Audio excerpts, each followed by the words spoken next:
And we are live. Welcome, welcome. Today is Trending Thursday with the two sisters. And you might have noticed that we are absent one sister right at the moment. She will be a little bit late on, but anyways, we are going to get started right away. I am I'm not going to say the better part because I'm certainly not better, but my name is Janice, aka Wellness Diva 3.0. And today on this Trending Thursday, I'm so excited to introduce our guest today. Her name is Pauliana Lara. I hope I am pronouncing that correctly. Got it. Perfect. Thank you. What I love about her story, she has always wanted to be an attorney, even when she was a little girl. Imagine being a little girl and having this dream. She is a busy litigation attorney for the past 20 years in downtown LA. And she's also a single mom to two amazing teenagers.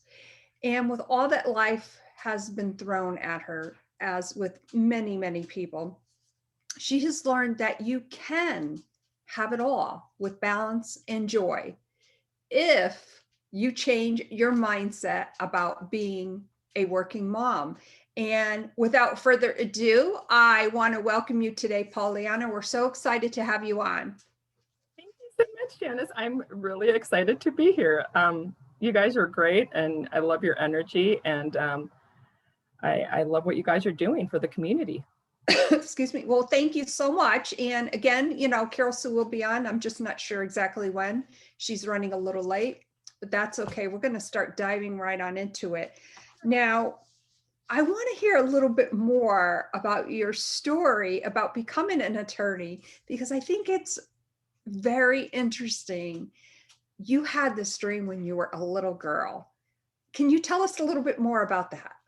I did, and every time I hear somebody else say it, I feel like such a nerd.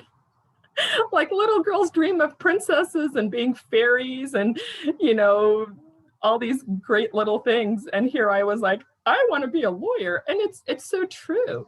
I have this art project. It's a red piece of construction paper, and it was like a career day project. And I swear it's in my parents' garage somewhere. And it's a red construction paper.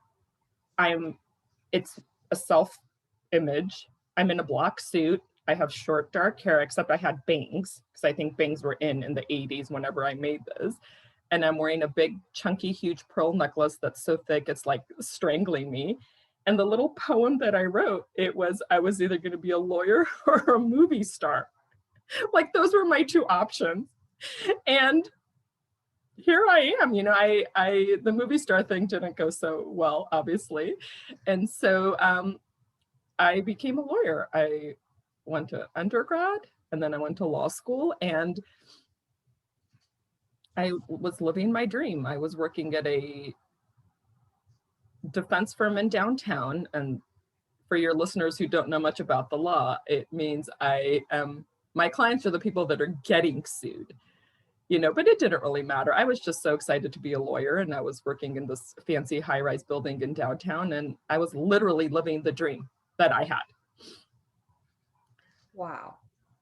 That's wonderful. And I'm sure, especially with all the hoopla of being in downtown LA and, so much of a different venue out there, if you will, with stars and, Hollywood and kind of all that mixed in. And I'm sure that at some point, your decision to work in that particular field obviously had a big direction on where you went with your career. And I would love to hear something more about that, as far as like what made you decide. You already knew you were going to be an attorney. What was the attraction for you as far as being a litigation attorney? It's like saying you're going to be a doctor. Do you want to do real surgeries, or do you want to treat patients in an office? That's how I compare it.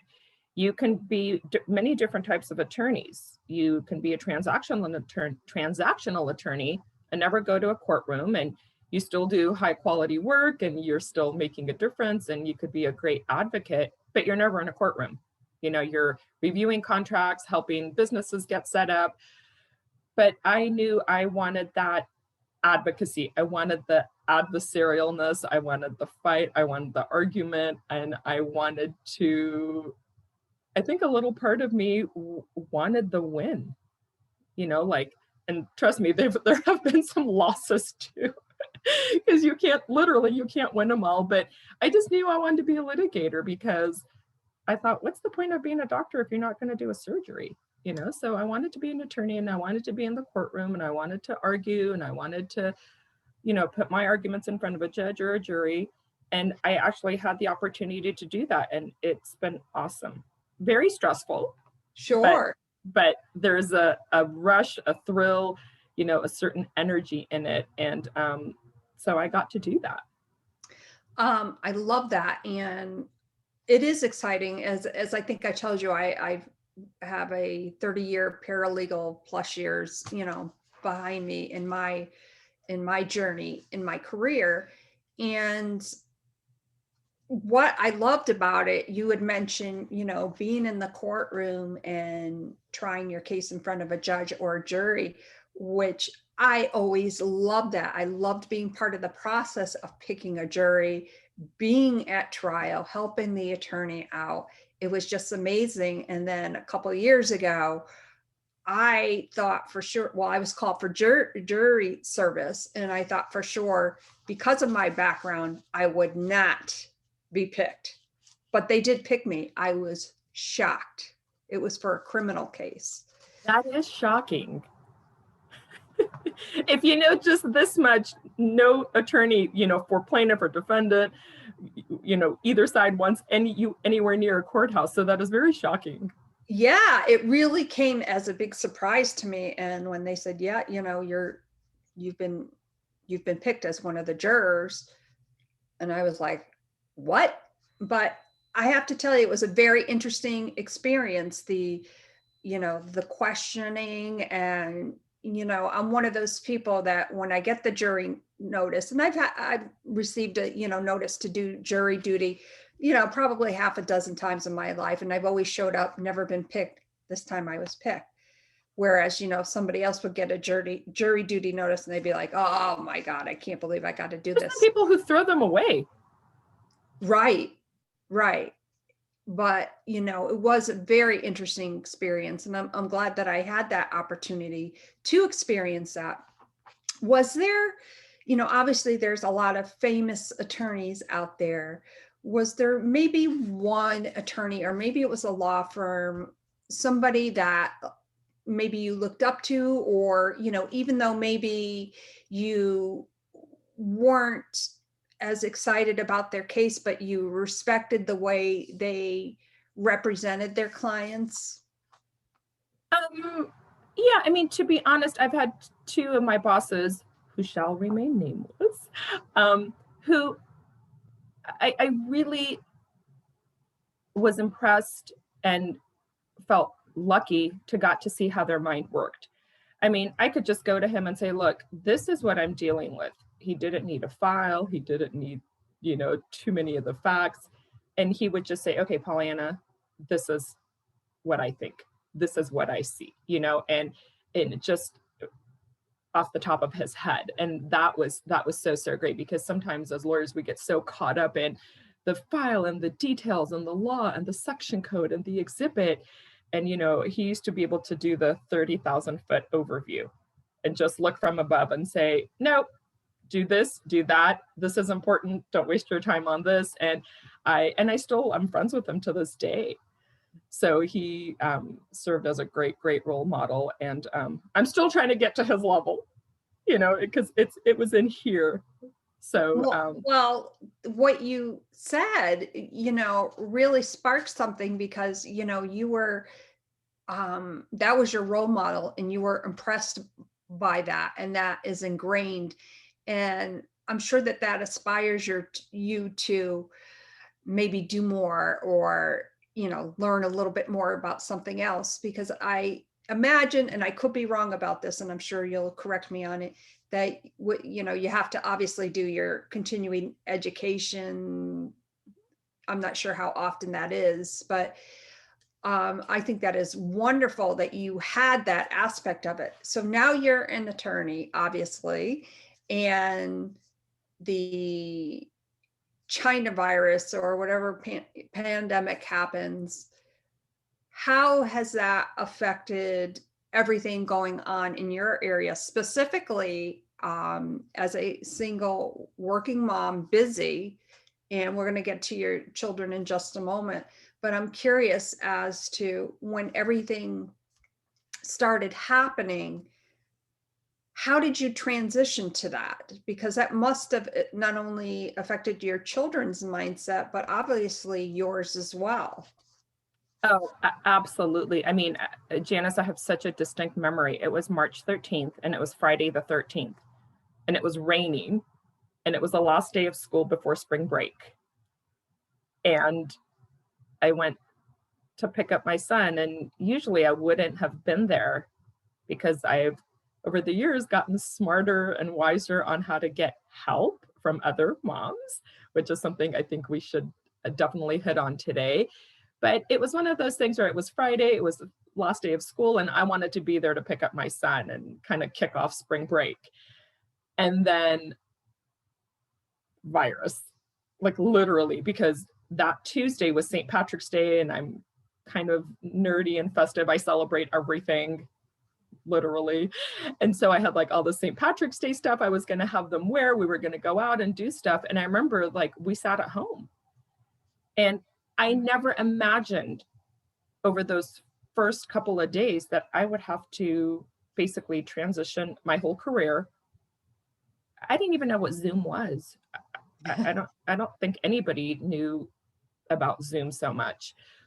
And thinking this is going to be a couple days, everything will be fine. I'll go back in, I'll start doing depositions, I'll start having my hearings. And here we are, almost literally a year later. And just yesterday, I talked to a court clerk about, I have 2 elderly clients and they want a jury trial. And we're set for trial April 6th or 2nd, I don't remember. And I called the clerk thinking, are you guys going forward? And she said, I don't see why not. And they're elderly. I don't know if they've been vaccinated. And she said, you can always do a bench trial, which again, for your listeners means there's no jury. All of your case, your facts, your evidence, your witnesses would be decided by the judge. And I yet have to have this conversation with my clients and saying, look, the whole everybody hears you have a right to a trial by jury. Yeah, that's not happening for another, I don't know how many months. So it's not, everything has been flipped on its head. You know, even it's not just that I had to literally pack up my laptop and come home and bring a phone line to the house and do my hearings from a kitchen table, but my clients' lives have been impacted too. So that's just a real life example that happened yesterday. So now I have to call the clients today and say, look, I know you want to put your case in front of a jury. It may have to be on Zoom. And that to me is insane. I was thinking, how am I going to make sure my jurors are listening? You know, what if a juror's on his or her cell phone, or the dog is barking, their kids are playing in the background? I think my client is being robbed of the judicial system because my jurors are sitting behind a laptop. So that's just the client's perspective. But as far as my life, totally upside down. And there's Miss Carol Sue. There she is. Here I am. Apologize. Trying to, I had an appointment and trying to get back into my office, but the house is locked and I have no idea where the hubs is. That's what happens when you leave your office. This is real Crazy, life. crazy. How right. are you, Pauliana? I'm doing great. How are you? Good. Thank you so much for being a guest on our podcast today. I'm absolutely thrilled to be here, and you look great, and you look very, and here I am all dressed warm because clearly you're in a warmer climate and I'm freezing. So what's the temperature? It's a beautiful day here. It's 83 degrees right now. So it's a gorgeous day out. So we were just talking about how I've had to transition working from home as a lawyer because of the pandemic. And so all I was saying is, I thought it'd be 4 or 5 days, and here we are a year later, almost next month, it'll be exactly a year.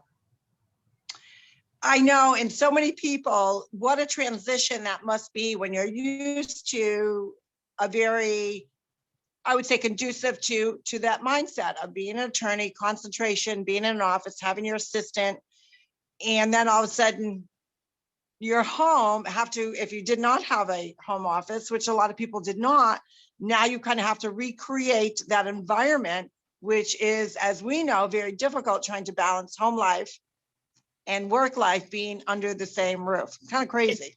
It's called my kitchen table. My office has become the kitchen table. Like I don't have a separate office, and if the laptop is up, it's my office. If the laptop is closed, it's lunch, breakfast, or dinner time, because that's just my reality right now. But I think really it's a team effort. I've got 2 kids that are remote learning, and they need their quiet space. They need their concentration too. And we've kind of gotten into a routine. But the beautiful part is that, as cheesy and cliche as it sounds, we're literally and physically in this together. I never got the feeling that my kids thought, well, you don't know what I'm going through. Yes, I'm not in 8th grade anymore. And no, I'm not in 6th grade, but I know what you're going through because I'm trying to talk to a judge, and my dog is chewing my toe under the kitchen table. That's not something I ever had to do a year ago, because I got to go to an office, no interruptions, I had an assistant, all the things Carol Sue was saying. But I think it's also helped them know, this has been crappy for mom too. And I think that gives them some comfort, and they know that this has affected me just as much as it's affected them. So and I think that's part of paramount in these kinds of situations, because for children, depending on the age group, of course, they're looking at it from the perspective of, I can't believe I got to do this, blah, blah, blah. But when they're seeing an adult, not only their own parents, but their teacher, many teachers are not adverse on having running a successful Zoom that was never required before. And then the different aspects and the pivots that you have to make to your teaching style. So now they're seeing their teacher in a different light, but they're also seeing their parent in a different light. And it really has changed the face and the dynamics, I believe, of how the family cohesively tries to work this out. And it's work. It's not easy. No, but one thing back, and I think to maybe have your audience and your listeners think of it a little differently. You know what? When I'm done, I literally close the laptop and I move my laptop off the kitchen table now, which is known as my office, and I'm home. It's snack time. It's let's make a pizza. It's does anybody need help with homework for tomorrow? Whereas in the olden days, which was a year ago, I would have to close, pack up my laptop, get in the car, drive to one school, drive to another school. And that was like another hour and a half. But now it's like, we're home. And yes, they have class. We all still have the things that we need to do, but within 10 minutes, we're all connected again. And we could make some popcorn and watch a little 30-minute show so we can just download. And that's been awesome. Another thing is, like, I've talked about breakfast. I'm not a breakfast person. Like, this is breakfast. It's a cup of coffee. Like, that's it. I don't like to eat. But now that the kids are home, I've made it a point to take that time and sit down at the kitchen table and have breakfast with them. And it's been beautiful. It's such a great way to start the morning. But pre-pandemic, I would have never done that. It was like, go, go, go, go, go, do this, do this, do this. Everybody jump in the car. We got to go. But now it's forced me to slow down. We have 15, 20 minutes at the kitchen table. I love it. I really love it. And my kids are like, wow, this lady's got time today, and they get a benefit out of it too. And when life does go back to normal, I will keep that habit. And that's a good thing, because I think that's one thing that Jan and I have often talked about are the blessings that came out of this pandemic, that I think we've forgotten, and maybe we thought of it as more old school, the simplicity of having that conversation, whether it's at breakfast or whether it's at dinner, whether it's at lunch, slowing down, what I call forced family fun, which I called it forced family fun years ago, but now it has a whole new level because you're actually, there's so many people now that are playing board games with their children, introducing maybe games that they played as a child, has a renewed sense of another generation. Geez, I haven't played Monopoly in years, or Parcheesi, or cards, or, how about a puzzle?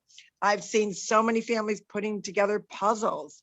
Again, it's kind of a team effort, but I really think the blessings of this pandemic far outweigh some of the hardships if you're open to seeing them. And that does not take away any kind of pain that somebody's gone through, whether they had a loved one that passed away. I don't mean it in that regard. I'm meaning we can always look at an adverse situation, and we could kind of go down that rabbit hole of how am I going to do this? It's not going to work. Instead, we were kind of forced, and some people have, but one thing that we have tried to share is different avenues of ways that you can pivot your family lifestyle and your work environment to now become a blessing. Like you said, the commute alone would be check off. I'm not doing that anymore. Because even when you're in that car, leaving work, going to pick up a child from one school, go to another child, maybe get them to one of their events, dance, soccer, whatever it may be. Now, all of a sudden, you're more in tune, because let's face it, when you're driving a vehicle, your mind is wandering. You're listening to your kids chattering in the background, but you're not really focused. You're focused on driving, you're focusing on your day. Where now you're at the table having that conversation. And I think that's truly one of the greatest blessings that we've received from this. Don't you think, Jan? Absolutely. And I think it also segues into mindset, because I love what you said in your bio that, balance, that with the balance and to have the joy, if you just kind of change your mindset about being a working mom. So I would love for you to share some insight on your mindset, how you go about doing that.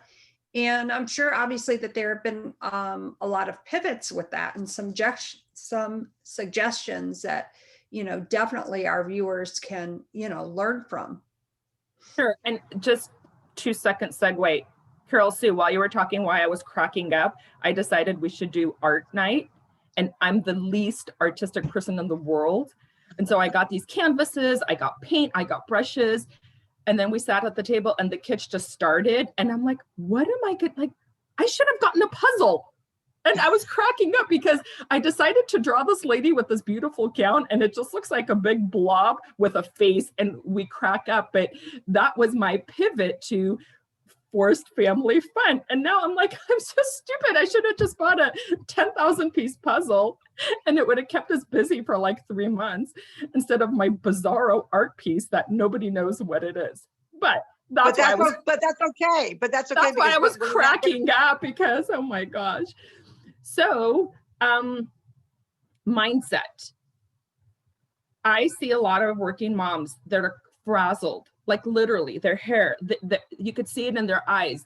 They're, on the phone, cooking, trying to give a pacifier to their baby because they're trying to do just too many things. We all have all of those things to do. There's like the basic things. You have to clean the house. You have to feed the people. You have to make money. You have to make sure they've got clean clothes. Like, there's just a finite number of things to do. But guess what? There's always the same number of hours. Nobody has more than 24. I don't care where you live, how rich you are, what you do for a living. Nobody has more than those 24 hours. So it's upon you to structure your day so that you could do it all, not be a crazy person, and actually like the time that you're spending in each arena. So the one suggestion, the first thing I talk about is time. You have to have a better relationship with time.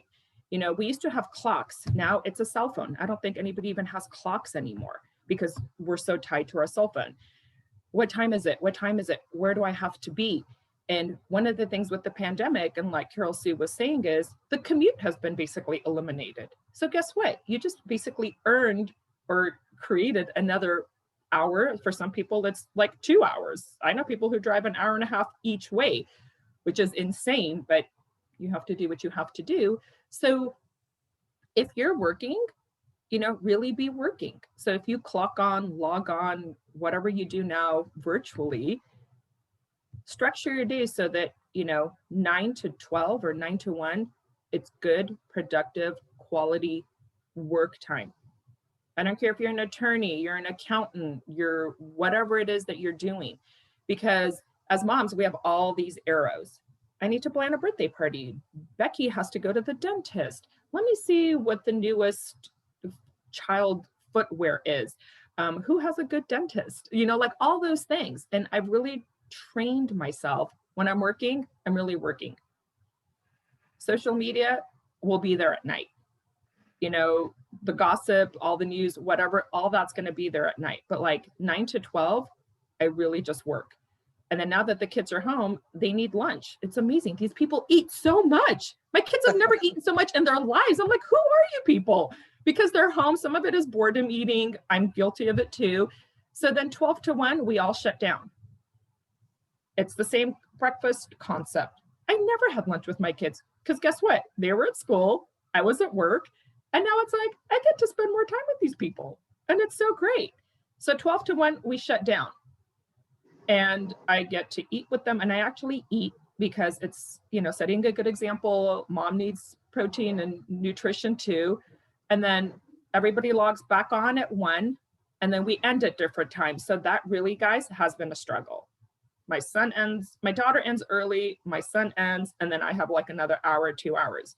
So for my daughter, I signed her up for a class on my own because her school was like, we're done. I'm like, okay, great, school, you're done. I'm still working. What am I supposed to do with an 11-year-old? Right. And sometimes she would come and be like, Mom, can we do this? And I hate it. I'm like, honey, I have to work. I can't come and make glitter mermaids with you. As much as I would rather do that than write a brief, I want to do that. But if I don't work and get this brief done, I'm going to be in trouble. And then the consequences follow. So I signed her up for a dog treat class. It's a Zoom. She does it. And we got a puppy. And so like, you have to get creative because I struggled with guilt in the beginning when she was done. And I could see like her just coming and hanging around my office kitchen table. And Mom, how much longer? Mom, when are you going to be done? And I was like, babe, we can't do this because it was like a little needle, like poking. And not that she was doing it intentionally. Her school didn't provide enough of a curriculum for when their Zooms were done. And so that has been a struggle. And so I've told her you have to do extra math and all this. And then again, 4:35, we're all done. Laptop is closed. And I don't take calls. I don't check emails. I don't write little notes down. I'm mom. And it's great. And it took a long time, but I did that pre-pandemic. I had an aha moment that, you know what? I'm turning into a crappy person. I can't be the woman on the baseball field talking to a client about a deposition in 2 weeks because guess what? My son is at bat and I felt like crap.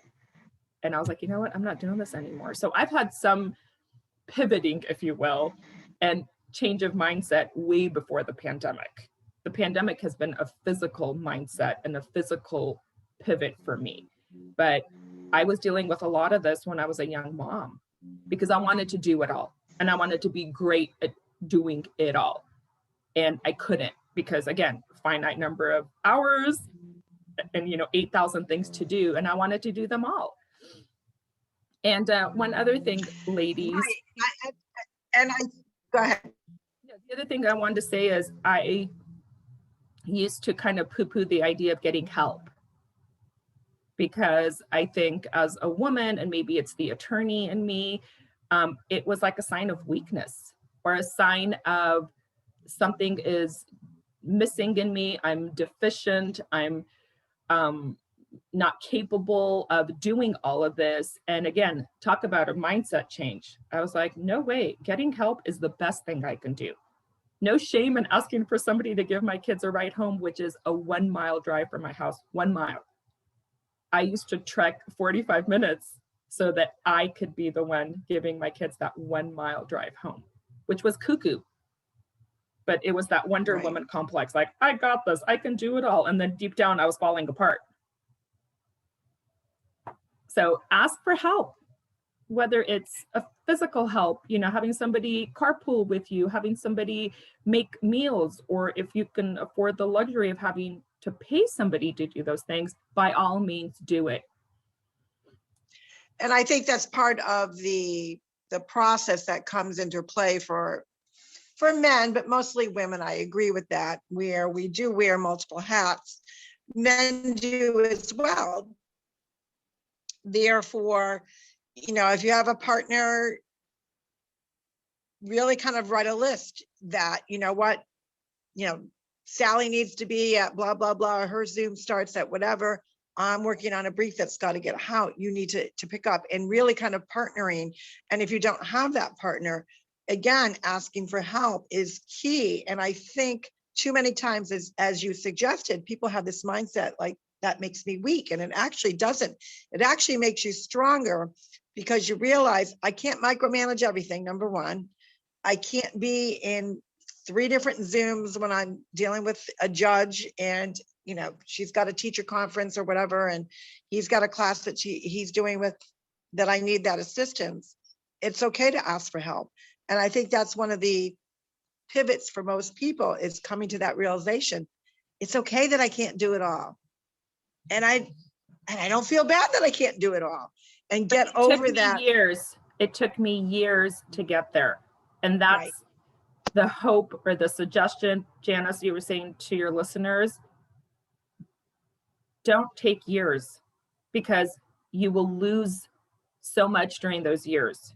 Your sanity, your health. I mean, there was a time where I got very physically sick because I couldn't manage it all.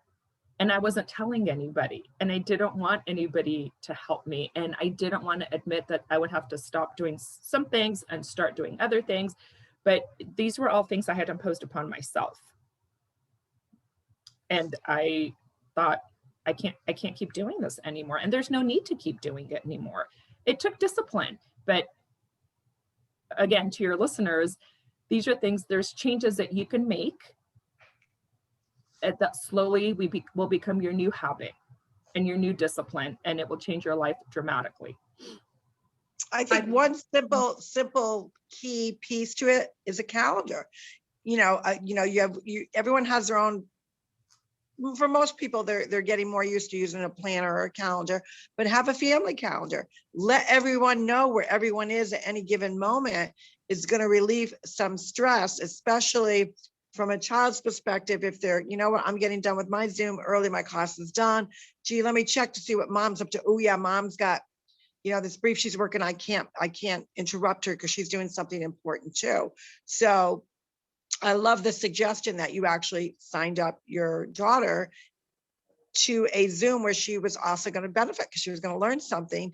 And maybe it wasn't the typical school learning, but it was living learning and life lessons. And there are so many amazing products that are out there with Zooms: dance, singing, piano lessons, any kind of instrument learning, cooking. And I think a lot of them are very, very reasonable. So absolutely.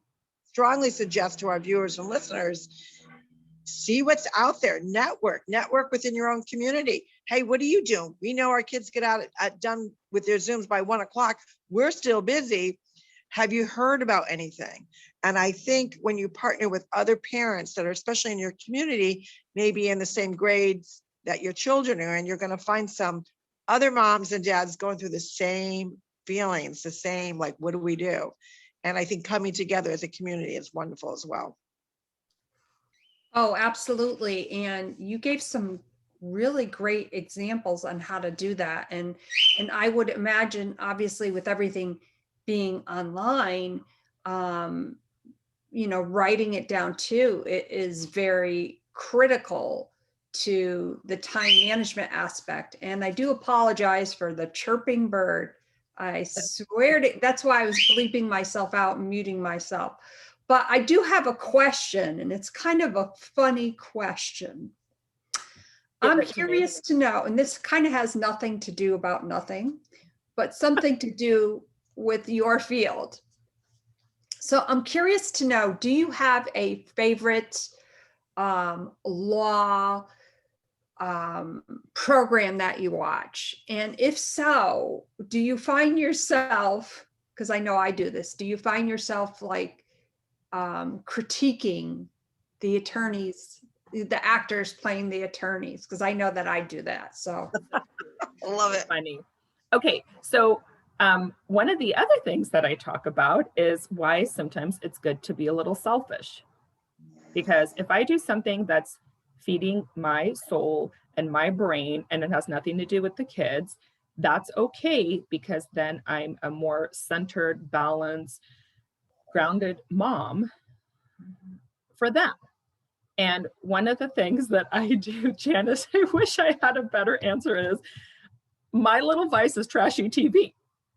Like, bring on trashy TV. Like the stupid housewives and like the I shouldn't say stupid, like those types of things, okay? But that's just my 30-minute detach from everything, be a part of somebody else's world, somebody else's, universe. But the thing that I can comment on, I don't really watch any more law shows. I don't know if there are any even that are on. But the one thing is, none of the courtrooms look anything like people see on TV. On these law shows, they're like these beautiful, huge courtrooms, and the sun is shining through the window right on the witness's face, and the judge is sitting on this majestic, high oak bench. It is not like that. Like, it's basically a conference room with fluorescent lighting that's a square, and the jury panel box is so small, they're all like sitting shoulder to shoulder, which would never pass in the COVID because you could never fit that many people. But the way that the judges rule on objections, I'm like, no way would that ever happen in real life. And are you kidding me? And somebody just, the witness comes, a surprise witness opens the courtroom doors and walks in all dramatically. I'm like, first of all, my opposing counsel would jump literally up and down on his seat and be like, Your Honor, this person wasn't on the witness list. I'm not going to let them, whatever. That's what happened in real life. But on the shows or movies, this person walks in and, Your Honor, I have a surprise witness. And the judge is like, go ahead. It's like, no way would that ever happen. So yeah, well, that's disappointing. I do scream at the TV like, this is no way. This is not happening that never happens in my world. One other question about TV. Have you ever watched Perry Mason? Not so much. I've seen a few. I wouldn't even know where to find it, but I know the show. I think I've maybe seen a little bit of it somewhere in my life, but not an avid watcher. Should I? No. That's so funny. No, I'm just curious.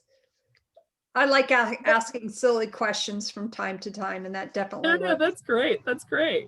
On the silly side, you've given our viewers and our listeners so many golden nuggets, especially about mindset and different ways to pivot.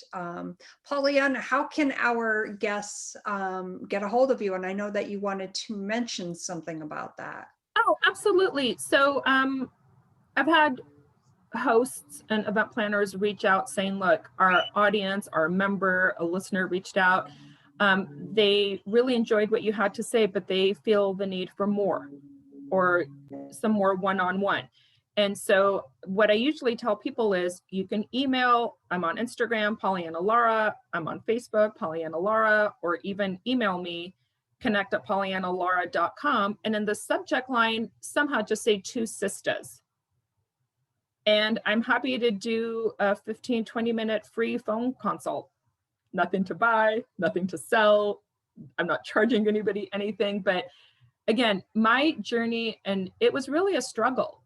And if one of your listeners right now is going through what I went through, and sometimes it's so much easier to talk to an absolute stranger. I don't know their circumstances. I don't know their mother-in-law. I don't know their neighbor. And so for them to call and say, look, I'm about to lose my mind. I've got 2 kids at home. I'm in this career. I'm in this situation. I just need somebody to talk to. And I have been able to, just like you said, Janice, the little nuggets of wisdom, just to sprinkle a few pieces of my journey and my suggestions, I think will be very helpful to them. And it's up to them to incorporate it into their life. You can take the horse to water, but you can't make them follow a clock. So I'm happy to talk to them and see what I could do even in that short amount of time, even if it's just one thing, getting help or having a better relationship with the clock. I'm that crazy woman. I do log back on at 11 o'clock because I don't like surprises. I don't like to put fires out in the morning. I've got enough going on in the morning. But at 11 o'clock, kids are asleep. I'm not taking time away from anybody. And it calms me down with respect to, okay, in the morning, I know the things I need to do. I review my calendar. I make sure I'm getting ready for the right hearing. I have my call-in. I have my Zoom for my hearing, I have a deposition, whatever. So preparation is just as much of it as discipline. I love that. Thank you so much for offering that. Folks, you heard that, reach out to Pauliana and she definitely would be so happy to assist you. And thank you so much. That's absolutely wonderful. Perhaps, like you said, having that different, somebody else that they're not related to, that can really bounce what, the things that are happening in their lives off of you and have a different and probably most definitely a better perspective. On that note, I want to thank you so much for being here today, being our amazing guest on Trending Thursday. My name is Janice, aka Wellness Diva 3.0, and I am part of the TwoSistas. And this is Carol Sue, aka Naughty Boss, live from a loud Vero Beach. We got an airplane going by right now. But you, everyone, it's Trending Thursday. What are you trending? What are you watching? What are you listening to? How about change that up and you be the trendsetter? We look forward to tomorrow, which is what? It's Friday. And you know what that means? Fantabulous Friday. Everyone have a great day, everyone. Thanks so much. Thank you. You're super cute. Thank you so much for having me on. Have a great day, everybody. Have a great day, everyone. Thank you so much. Bye-bye. Bye.